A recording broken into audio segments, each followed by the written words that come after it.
Hey, what's up? It's Zach with US Fitness Products, and today I'm going to show you how to center and tighten your belt on your treadmill. This applies for all the treadmills that we have here.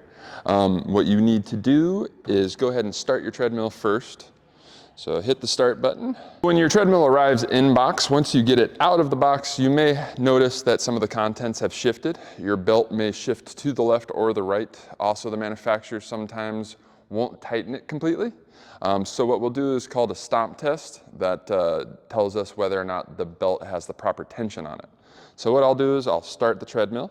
After 3 seconds, it'll start at about a half a mile an hour. I will push it up to about 3.5, 4 miles an hour. And then what you're going to want to do is essentially take all of your weight and put it on one leg and put it onto the belt. If you're able to stop the belt like that, you know you don't have enough tension on your belt. So if you come in a little closer, I can show you a little bit better. See how our belt is rolling along just fine. I put my foot on it, it stops it in place. That's not what we want. That is improper tension. So what we'll do is we'll go ahead and stop it. And then you're going to use what we call a T-bar, which is an Allen key with this little T handle on it. These ones work particularly well for our Life Fitness brand. You will need a different Allen key for virtually every model we have on the floor. They all use a slightly different size. It's brand specific. So Matrix uses a different size than Inspire a different size than Life Fitness, and on and on and on. So what you'll do is you will take this, and if you come back here, you can see right on the back here, there's this hole. And this hole goes to a screw that is your tension screw for this rear roller. This rear roller right here that moves your treadmill forward and backwards. What you're going to want to do is you're going to want to tighten that down. So when tightening, you're going to want to take note of the position of whatever tool you're using, and you want to do equal amounts of tightening on both sides. So what I'm going to do is I'm going to turn this. I already know it's 8 times because I loosened it earlier. I'm going to do this side 8 times. I'm only going to do this side 6 times because I want to show you something.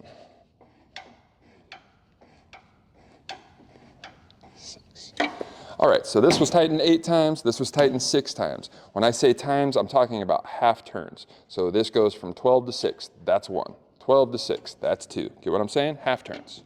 All right, so now we're gonna start it up again, and we're gonna put it up to 4 miles an hour. And you're gonna notice something.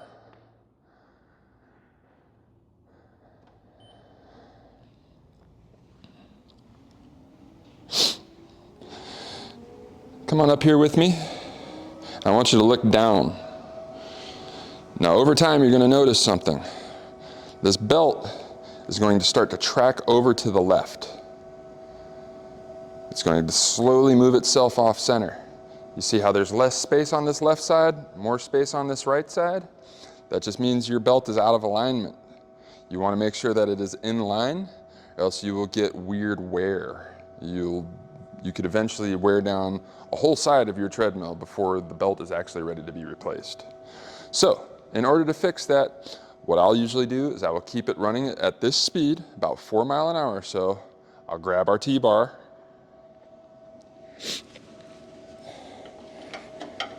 and I will just do half turns at a time. So we got 1 half turn there. We're going to watch the belt. What we're looking for is it to move slightly to the right.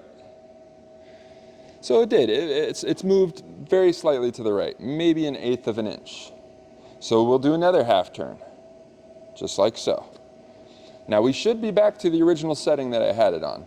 8 here, 8 here. If you look from the top, you should see that we are virtually equal on both sides. That's what we're looking for. We want to make sure it's even. You'll have even wear, an even run. It'll just be more comfortable in general. Now that we have this in line, we're going to go back onto the treadmill again, and we're going to do that stomp test again. And all I'm looking for is when I put all of my weight onto this belt, it pushes my foot back, just like so. Just like that. You don't want any kind of hesitation, no chatter, no stoppage, none of that stuff. Reason being is if you're on a treadmill, the way we pronate naturally is we strike 1 foot at a time. If you put all of your weight on 1 foot and this belt stops, you will fall. And that's the last thing we want. We don't want anybody getting hurt. So please, be careful when it comes to that. But that is how you adjust your belt for tightness and for alignment. If you have any questions or concerns, feel free to call us. We're here to help.